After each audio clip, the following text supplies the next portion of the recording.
আসসালামু আলাইকুম। এ হচ্ছে সিরাজগঞ্জ পৌরসভা।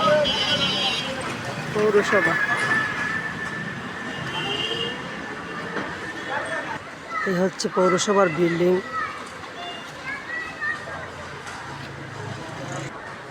অনেক সুন্দর দৃশ্য। আমি আগে পৌরসভার মেয়র সাহেব বসতো, এখন এই যে কামরুল ইসলাম বসে প্রশাসক। পৌরসভার দৃশ্যটা অনেক সুন্দর। এই উপর দিকটা একটা রাস্তা করছে, এইদিকে একটা রুম, দোতলায় উপর দিয়ে রাস্তা।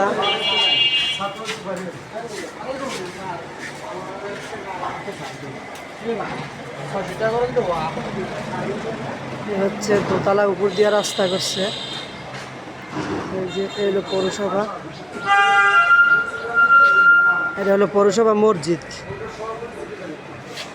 অনেক সুন্দর একটা দৃশ্য সিরাজগঞ্জ পৌরসভা। এটা হচ্ছে বিভিন্ন শাখা পৌরসভার। সামনে হচ্ছে জননিবন্ধনের শাখা, এরপর ওই দিক দিয়ে সামনে দিয়ে ডাইনে একটা গলি ঢুকছে, এটা হচ্ছে বাজার শাখা। আসসালামু আলাইকুম ওয়া রাহমাতুল্লাহ।